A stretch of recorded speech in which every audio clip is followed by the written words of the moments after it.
Nora, tingin nyo mapipinturahan po muli ito? Marirepaint Oo. itong footbridge?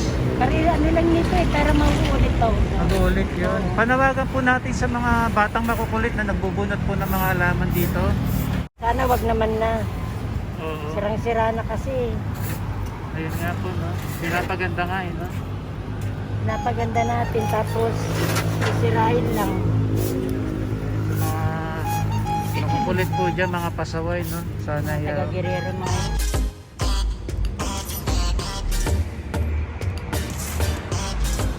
Good afternoon mga kabayan, Kuya Ron's TV po at naririto tayo sa may Dolomite Sand area dito po malapit sa may US Embassy. Busy po yung ginagawa rito sa may gilid ng bakod ng US Embassy. So meron silang pagbuhukay na ginagawa dito. So not sure lamang kung ito nga ba drainage or what, or kung lifeguard post. No, hindi lang po natin alam pero posible maging parang pinaka guardhouse o dito sa sa may beach area pagka ayos-ayos na po yung proyekto nito. Siguro pwede rin posible na maging lifeguard house ito.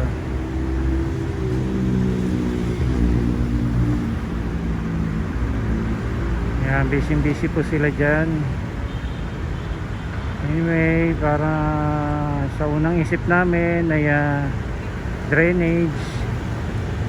Anyway, update na lamang po tayo, bantay-bantay lang po tayo dito. Hindi rin naman kami masagot ayaw din po magbigay ng paliwanag din yung mga nakakausap namin tungkol dyan, especially mga nag-work. Ayaw rin po nila mag-komento.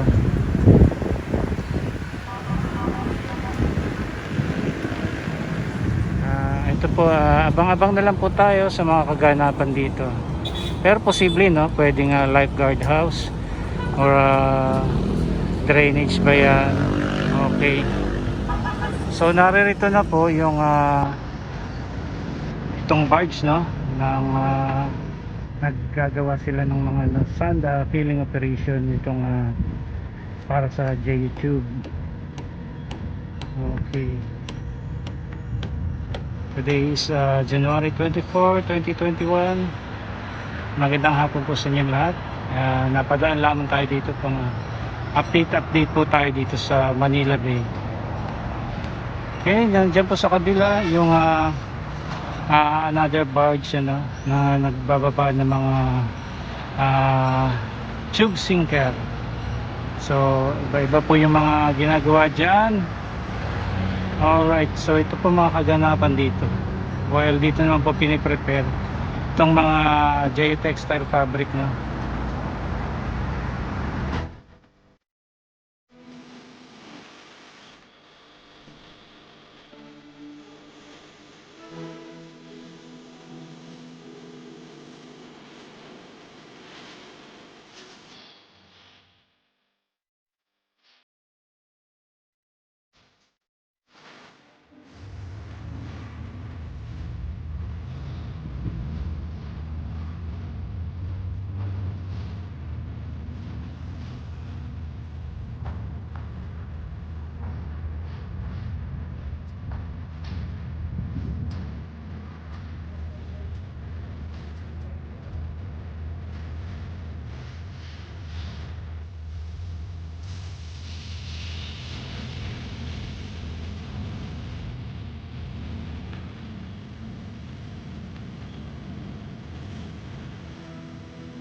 Okay, as of now ay continuous po yung pagbababa nila ng mga sinker dito po mga tube sinker dito po sa may Padre Paura pumping station and outfall.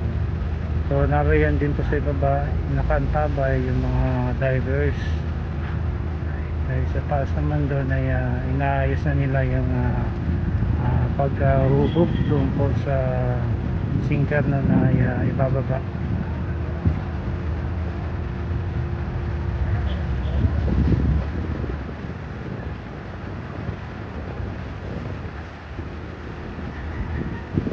Okay na yan, oh.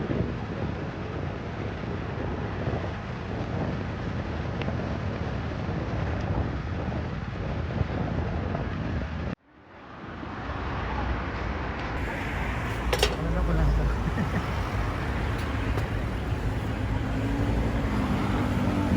Ayan, ayon po kay Ma'am Nora, no, ay ayusin na po nila itong footbridge at inaayos po nila yung mga halaman. Dangan nga lamang po may mga makukulit na bata rito, no?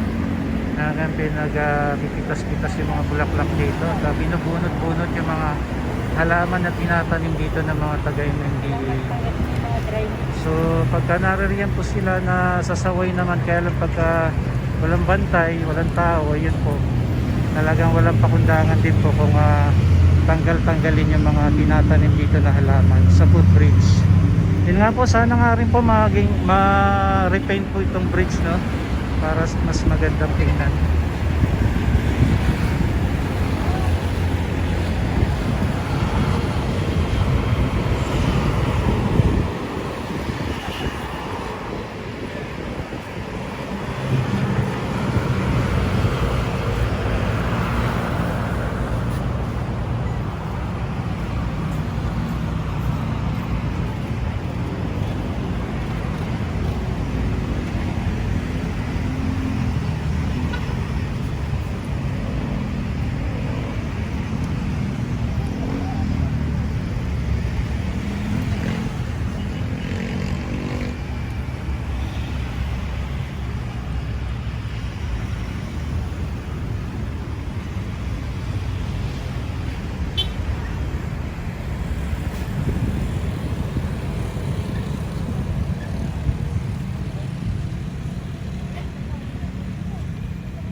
Tingin nyo mapipinturahan po muli ito, marirepaint Oo.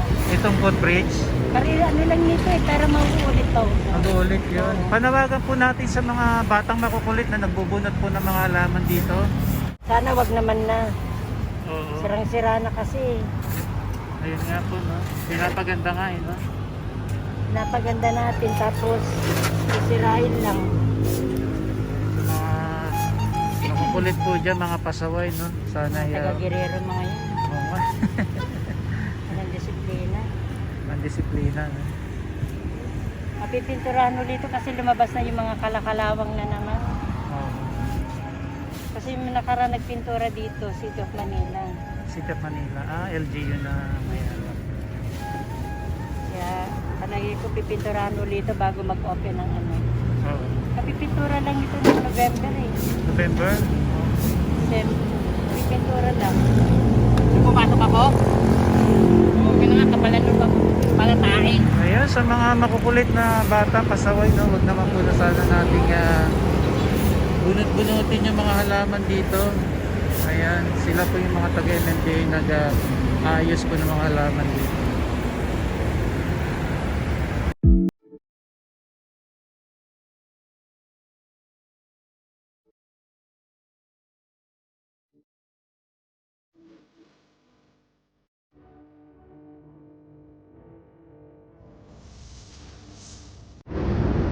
So ito lamang po yung Dolomite Sand area.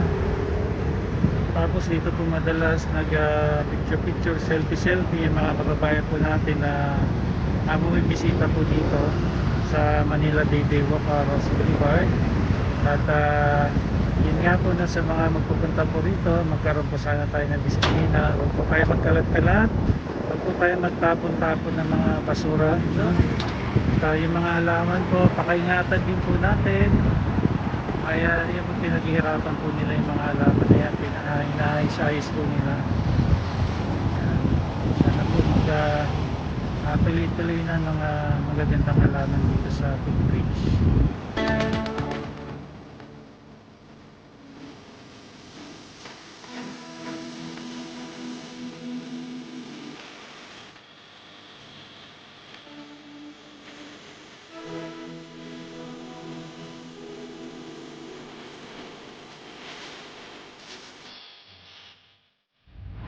Ito po ang update natin dito mga kababayan.